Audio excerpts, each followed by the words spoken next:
आप आराम से बैठकर इस वीडियो को देख रहे हैं। लेकिन मैं आपको कहूं कि आज जिस जगह आप अभी बैठे हो वो ज़मीन आज से करोड़ों साल पहले 8,500 डिग्री के तापमान से उबल रही थी, या जिस जगह पर आप बैठे हैं वह लाखों सालों तक बर्फ़ से ढकी हुई थी। यह दोनों ही बातें सच हैं। इस 15 मिनट के वीडियो में आप हमारी पृथ्वी के 450 करोड़ साल के सफ़र को देखने वाले हैं। जिस जगह आज हमारा सौरमंडल है वहाँ विभिन्न प्रकार की गैस और धूल के बादल हुआ करते थे। वैज्ञानिकों के मुताबिक यहाँ धूल के बादलों से दूर एक तारा हुआ करता था। वक्त के साथ साथ उस तारे की ऊर्जा कम होने लगी, जिसके कारण उसके अंदर एक विशाल विस्फोट हुआ। विस्फोट की वजह से अंतरिक्ष की ये धूल एक दूसरे से दबने लगी।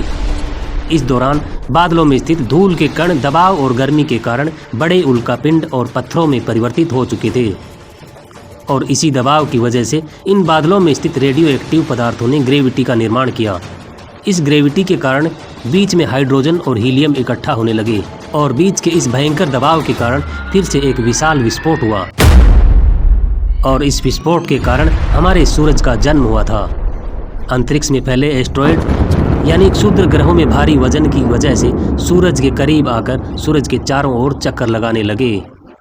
धीरे धीरे इन्हीं एस्ट्रॉयड में भारी टकराव हुआ, जिसके फलस्वरूप मरकरी, वीनस, अर्थ और मार्स जैसे ग्रहों का निर्माण हुआ था। वैज्ञानिकों के मुताबिक उस वक्त पृथ्वी और मार्स यानी मंगल ग्रह के बीच थिया नामक ग्रह सूरज की परिक्रमा किया करता था। पृथ्वी पर ग्रेविटी होने की वजह से सूरज की परिक्रमा करने वाले एस्ट्रॉयड अब पृथ्वी की परिक्रमा करने लगे, और धीरे धीरे करोड़ों साल तक यह पृथ्वी पर गिरते रहे। और ऐसी ही घटना हमारे पड़ोसी ग्रह थिया पर भी हो रही थी, जिसके कारण थिया पृथ्वी के और भी करीब आने लगा और आकर पृथ्वी से टकराया, और इस भयंकर टकराव की वजह से पृथ्वी के हिस्से कणों के रूप में अंतरिक्ष में फैल गए और एक रिंग्स की तरह पृथ्वी की परिक्रमा करने लगे। इन्हीं परिक्रमा करते हुए कणों में टकराव होने लगा, जिसके कारण हमारे चांद का निर्माण हुआ था।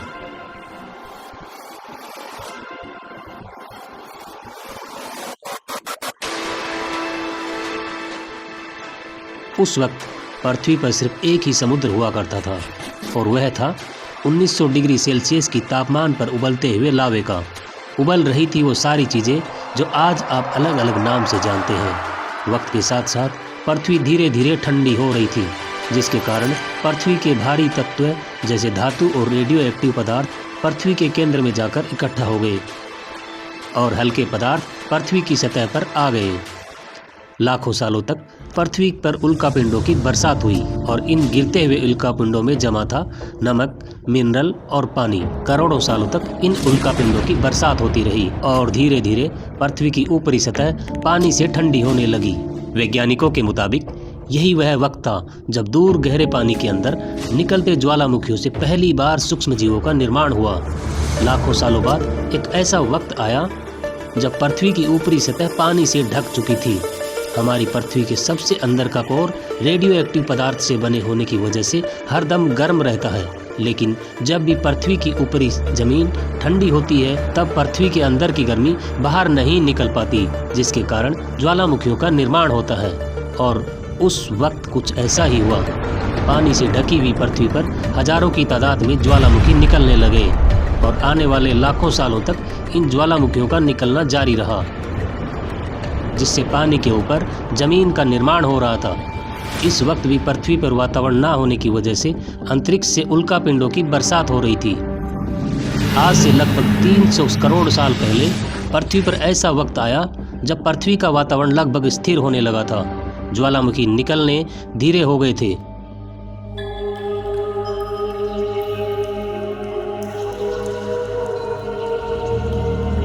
और पृथ्वी का एक दिन 12 घंटे का हुआ करता था। इस तरह साल बीतते गए और धीरे धीरे सूक्ष्म जीव विकसित होते गए और समूह में रहने लगे। आज से लगभग 250 करोड़ साल पहले पहली बार पृथ्वी पर ऐसे जीवों का निर्माण हुआ था जो जीने के लिए यह सिर्फ पानी के अंदर मिनरल्स यानी खनिज पदार्थ और धूप का इस्तेमाल करते थे, और मल त्याग के रूप में ऑक्सीजन बाहर निकालते थे। इस वक्त तक पृथ्वी पर ज़्यादातर ज्वालामुखी निकलने बंद हो चुके थे, और इन माइकोबैक्टीरिया की वजह से वातावरण में ऑक्सीजन की मात्रा बढ़ रही थी। वातावरण में ऑक्सीजन बढ़ने की वजह से पृथ्वी का वायुमंडल बनना शुरू हुआ, और आने वाले हजारों सालों तक के वातावरण में ऑक्सीजन की मात्रा बढ़ती रही, जिसकी वजह से पृथ्वी के ज़्यादातर हिस्सों में सूक्ष्म जीव फैल गए।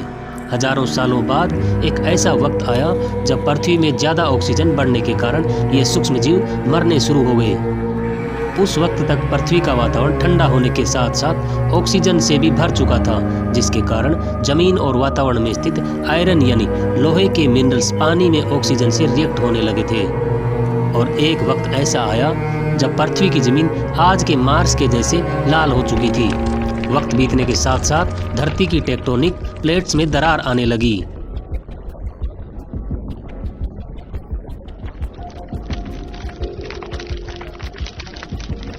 इसके कारण पृथ्वी के अंदर का लावा जमीन की तरह लाखों सालों तक खुला उबलता रहा। और यही वह कारण था जिसके कारण पृथ्वी के वातावरण में कार्बन डाइऑक्साइड की मात्रा बढ़ गई और पृथ्वी पर एसिड की वर्षा शुरू हो गई। एसिड की वर्षा शुरू होने की वजह से पृथ्वी का तापमान घटने लगा और तापमान इतना घटा कि पृथ्वी के ऊपर स्थित पानी बर्फ में परिवर्तन होने लगा। पृथ्वी पर पहली बार भयंकर बर्फ जम गई थी। उस वक्त पूरी पृथ्वी सफ़ेद बर्फ से ढक चुकी थी। आमतौर पर जब धरती पर सूरज की किरणें गिरती थी तब जमीन उन किरणों को सोख लेती है, लेकिन क्योंकि पूरी पृथ्वी बर्फ से ढक चुकी थी और क्योंकि बर्फ सफ़ेद और चमकीली होती है, जिसके कारण सूरज की किरणें धरती पर गिरने के बाद वापस चली जाती थी। इसी कारण ये पृथ्वी कई लाखों सालों तक बर्फ से ढकी रही, लेकिन फिर से पृथ्वी के अंदर स्थित गर्म ज्वालामुखी के रूप में निकलना शुरू हो गई और इन ज्वालामुखियों से निकलने वाली गर्मी ने बर्फ पिघलाना शुरू कर दिया। पृथ्वी की गहराई में बचे कुछ सूक्ष्म जीव धीरे धीरे बदल रहे थे और अब वो ऑक्सीजन से अपने शरीर को बड़ा और जटिल बनाने के लिए इस्तेमाल कर रहे थे। इस बीच पानी में अलग से भी छोटे समुद्री पौधे निकलने शुरू हो चुके थे। बाहर जैसे जैसे ज्वालामुखी निकल रहे थे वैसे वैसे वातावरण में कार्बन डाइऑक्साइड की वजह से गर्म हो रहा था। वक्त के साथ साथ बर्फ तो पिघलने लगी, लेकिन धरती पर फिर से एसिड की वर्षा शुरू हो गई, जिसके कारण फिर पृथ्वी ठंडी होने लगी और फिर पृथ्वी की ज़्यादातर सतह बर्फ से ढक गई। ऐसा बार बार नहीं, कई हजारों सालों तक होता रहा और इसी कारण से अब समुद्री जीव धीरे धीरे वातावरण के हिसाब से विकसित हो रहे थे।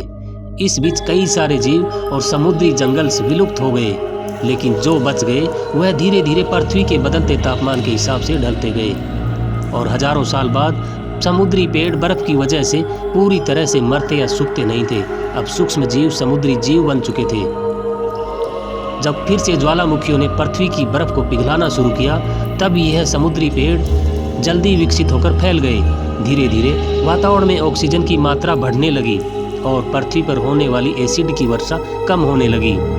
वातावरण में ऑक्सीजन आने की वजह से पृथ्वी की ओजोन लेयर्स मोटी होने लगी।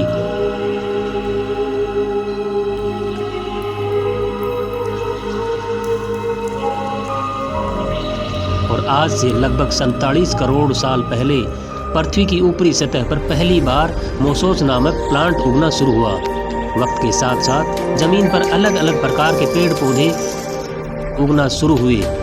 एक वक्त ऐसा आया जब जमीन के पेड़ों की लंबाई लगभग 80 से 100 फीट जितनी या आज के 5 से 6 मंजिला बिल्डिंग जितनी ऊंची होती थी। ये वो वक्त था जब समुद्री जानवर समुद्र से बाहर निकल रहे थे और जमीनी जानवरों में परिवर्तित हो रहे थे। धरती की ज्यादातर जमीन एक जगह इकट्ठा हो चुकी थी, जिसे आज हम पेंजिया महाद्वीप के नाम से जानते हैं। पृथ्वी का वातावरण और तापमान लगभग स्थिर हो चुका था और अब करीब 21 से 23 घंटे का दिन हुआ करता था। अब समुद्री जीव पानी से बाहर रहने लगे थे और वातावरण के हिसाब से उनके शरीर का रंग रूप बदल रहा था। धीरे धीरे ये जमीनी जानवर डायनासोर्स में परिवर्तित हो गए। जिन डायनासोर्स ने पेड़ पौधे खाने शुरू कर दिए, उनका शरीर लंबा और विशाल रूप से विकसित होने लगा। कुछ डायनासोर्स शिकार किया करते थे, जिसके कारण वे छोटे और तेज होते चले गए।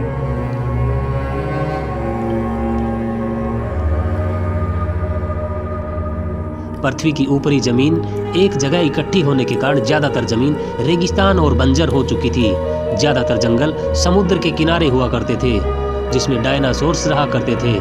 आज से लगभग 20 करोड़ साल पहले पेंजिया महाद्वीप टूटना शुरू हो गया।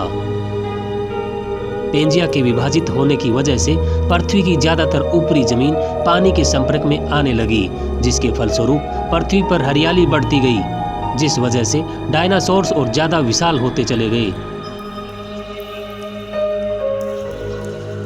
डायनासोर्स ने आने वाली लगभग 20 से 30 करोड़ साल तक पृथ्वी पर राज किया।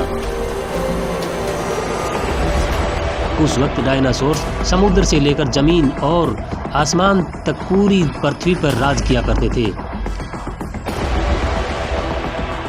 इस दौरान अफ्रीका से टूटा भारत सीधे आकर आज के तिब्बत से टकराया और इस टकराव की वजह से हिमालय का निर्माण हुआ था। आज से लगभग 6.5 करोड़ साल पहले पृथ्वी की तरफ आज से माउंट एवरेस्ट से भी बड़ा 4.5 लाख करोड़ किलो वजन का उल्कापिंड 80,000 किलोमीटर प्रति घंटे की स्पीड से पृथ्वी की तरफ आ रहा था। पृथ्वी की सतह को छूते ही उसमें भयंकर आग लगी और वह जलते हुए सीधा पृथ्वी से टकराया।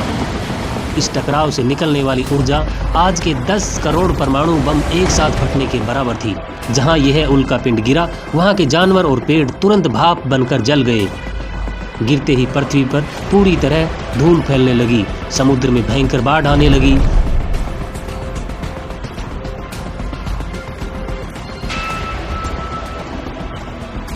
भूकंप और आग ने पृथ्वी को जलाना शुरू कर दिया। कुछ ही घंटों में पूरी पृथ्वी के वातावरण में हानिकारक गैस और धूल की वजह से पृथ्वी नर्क हो चुकी थी। डायनासोर्स घुटन, आग और भूखमरी से पूरी तरह विलुप्त हो गए। इस वक्त हमारे पूर्वज जमीन के अंदर रहा करते थे, जिसके कारण वह इस विशाल प्रलय से बच गए। पृथ्वी का वातावरण पूरी तरह से काला और अंधेरा हो चुका था, जिससे धूप भी जमीन तक नहीं पहुंच पा रही थी। पृथ्वी के पेड़ और ज्यादातर जानवर विलुप्त हो गए। वातावरण में धूल और हानिकारक गैस के कारण पृथ्वी पर फिर से एसिड की वर्षा शुरू हो गई और फिर पृथ्वी ठंडी होकर बर्फ से ढक गई। लेकिन इस बार पृथ्वी की बर्फ लाखों सालों तक जमी नहीं रही और 80 से 90 हजार साल बाद यह बर्फ पिघलना ही शुरू हो गई। जैसे ही धरती पर वातावरण फिर से पहले जैसा शुरू होने लगा, वैसे ही ये छोटे जीव जमीन से बाहर आना शुरू हो गए। उस वक्त पृथ्वी की बर्फ पिघलनी शुरू हुई थी, कारण अफ्रीका में घने ठंडे जंगल हुआ करते थे और इसी बीच यह जमीनी जीव बंदरों में परिवर्तित हुए। लेकिन जैसे जैसे पृथ्वी गर्म होने लगी, वैसे वैसे अफ्रीका के जंगल सूखने लगे। खाने की तलाश में इन बंदरों ने अपने पैरों पे चलना शुरू कर दिया, जिससे उन्हें दूसरों जानवरों के शिकार करने में मदद मिलती थी। धीरे धीरे बंदर एप्स यानी वानर में परिवर्तित हुए।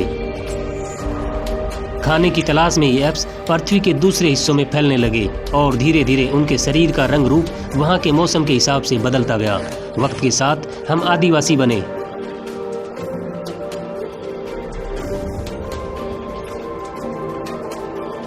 हम धीरे धीरे इंसान के रूप में विकसित हुए। हमने धर्म से लेकर परिवार, भाषा और संस्कृति का निर्माण किया और वक्त के साथ हम विकसित होते चले गए और आज हम इस पृथ्वी की सबसे विकसित प्रजाति बन चुके हैं। पृथ्वी को आज के जैसे बनने में लगभग 450 करोड़ साल का वक्त लगा है और हमें एक छोटे ज़मीन में रहने वाले जानवर से इंसान बनने में कई लाखों सालों का समय लगा था। लेकिन हमने इन 100 सालों में जितना पृथ्वी को गंदा और तबाह किया है, उतना आज तक किसी भी प्रजाति ने नहीं किया होगा। अब हम फिर से धरती को गर्म कर रहे हैं और कार्बन डाइऑक्साइड की मात्रा बढ़ा रहे हैं। दोस्तों, वैज्ञानिकों का मानना है कि पृथ्वी पर फिर एक बार विशाल परिवर्तन होने वाला है।